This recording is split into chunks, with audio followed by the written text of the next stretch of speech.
नाज़रीन आदाब, मैं मोहम्मद शरफुद्दीन सच न्यूज में आपका इस्तकबाल करता हूं। देखते हैं आज की अहम खबर। Sponsored by exclusive PC world, address CDC building Secunderabad. अस्सलाम वालेकुम। सबसे पहले मैं अल्लाह सुब्हानहू तआला का शुक्र अदा करता हूं कि इतनी बड़ी कांग्रेस की नांदेड़ म्यूनसिपालिटी के अंदर 81 के में 72 उम्मीदवारों को अल्लाह ने जिताया है।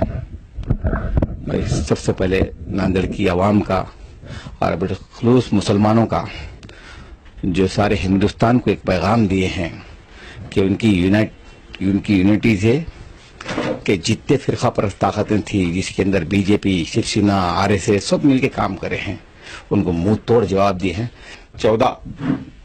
2014 के टाइम के 13-14 के टाइम के ऊपर एक बाई इलेक्शन हुआ नांदेड़ में।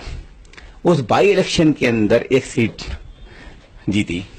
तो उस टाइम पे ऐसा लगा था कि है ना भाई कि मुसलमानों की पार्टी होना चाहिए, मुसलमानों का काम होना चाहिए। बहुत सारे कांग्रेस के लोग भी मजलिस इत्तेहाद मुस्लिम में शामिल होने के बाद जब उन्होंने 4 साल वहीं से उनको कामयाबी मिली, हिंदुस्तान में एक पहचान मिली। हिंदुस्तान के बाहर, हिंदुस्तान में एक सारे हिंदुस्तान में जो बिहार जाने का मौका मिला उनको इलेक्शन लड़ने का, जहाँ पर अल्लाह ने जलील किया, मतलब है ना पे कर्नाटका जाने का मौका मिला, जहाँ गए हैं। अब 2014 के बाद से 2015 से अभी तक देखिए, अब जहाँ जहाँ गए हैं अल्लाह ने मतलब है ना भाई इंतकाम ले रहा है। ये न समझ के कि बीजेपी को फायदा पहुंचा रहे, आरएसएस को फायदा पहुंचा रहे। आज का यूथ, आज का नौजवान, आज के मेरे पर्दे में बैठ के सुनने वाली माँ, बहनों, औरतें तक बोल रहे हैं कि नहीं भाई ऐसी बात है, कहीं ना कहीं आरएसएस को, बीजेपी को फायदा। दोनों में कोई फर्क नहीं है, उनके पास भी झंडा नहीं चढ़ता, इनके पास भी झंडा नहीं चढ़ता, और उन्हें भी नहीं। तो ये दोनों में सिमिलर है, लोग पहचान लिए इनको। और मैं आज इस जगह से अल्लाह की जात के ऊपर मुसलमानों पे वो कॉन्फिडेंस रखकर बोल रहा हूँ। 18% कर्नाटका के अंदर मुसलमानों की आबादी है। मैं इसी स्टेज से मजलिस को चैलेंज कर रहा हूँ, उनके सदर को चैलेंज कर रहा हूँ। महाराष्ट्र के बाद अभी कर्नाटका के अंदर आइए, ये तो फॉर एग्जाम्पल है।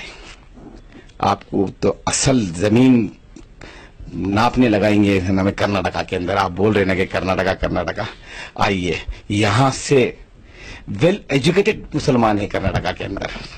यहाँ से तालीम का मियार उनका बहुत बढ़ के है। मुसलमानों के अंदर भी कई डॉक्टर्स है, कई इंजीनियर्स है, कई लोग मतलब है ना भाई वेल सेटअप है वो लोग, मतलब ना वेल, कहीं ना कहीं से ज़मीर बोलता है।